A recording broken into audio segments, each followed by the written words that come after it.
નવસારીના શાંતાદેવી વિસ્તારમાં પાણી ભરાઈ ગયા છે, જેના કારણે લોકોને હાલાકી ભોગવવાનો વારો આવ્યો છે।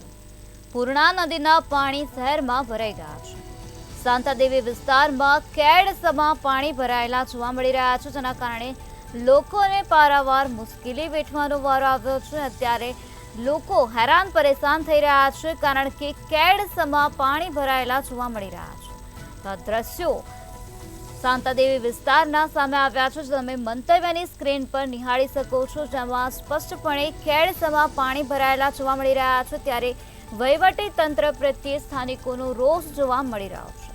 તો પૂર્ણા નદીના પાણી અત્યારે નવસારી શહેરમાં આવી ગયા છે। નવસારી શહેરમાં પૂર્ણા નદીના પાણી ભરાઈ ગયા છે, લોકોને મુશ્કેલી વેઠવાનો વારો આવ્યો છે। તો કેડસમાં પાણી ભરાયેલા જોવા મળી રહ્યા છે। પાણી ભરાતા લોકોને હાલાકી ભોગવવી પડી રહી છે।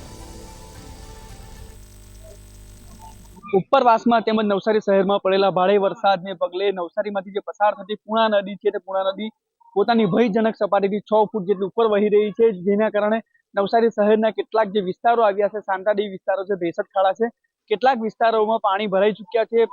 1000 થી પણ વધુ જે ઘરો છે, દુકાનો છે, તેમાં પાણી ભરાઈ ચૂક્યા પામ્યા છે। હાલે આપણે મંત્રી ન્યૂઝની ટીમ આવી પહોંચી છે, જે નવસારી શહેરનું જે વચ્ચેનો જે વિસ્તાર આવ્યો છે, શાંતાદેવી વિસ્તાર આવ્યો છે। શાંતાદેવી વિસ્તારમાં જે કમરથી પણ વધુના જે પાણી ભરાઈ ચૂક્યા છે, જેના કારણે લોકોને ભારે હાલાકીનો સામનો કરવો પડી રહ્યો છે। ખાસ કરીને સુરતથી જે નવસારી આવતો જે માર્ગ છે, તે પણ વહીવટીતંત્ર દ્વારા બંધ કરી દેવામાં આવ્યો છે। 110 થી પણ વધુ લોકોનું સ્થળાંતર કરી દેવામાં આવ્યું છે।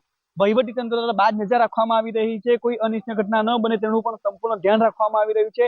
ત્યારે ચોક્કસપણે કહી શકાય છે, નવસારીમાંથી પસાર થતી પૂર્ણા નદી છે, પૂર્ણા નદી ગાંડી ટૂર બનવાના કારણે આ પરિસ્થિતિ નવસારી શહેરની સર્જાવા પામી છે। ત્યારે જિલ્લા વહીવટીતંત્ર દ્વારા લોકોને નદી કિનારે ન જવા અને પાણીથી દૂર રહેવા માટે પણ સૂચન કરવામાં આવી રહ્યું છે। શર્મા, મંતવ્ય ન્યૂઝ, નવસારી।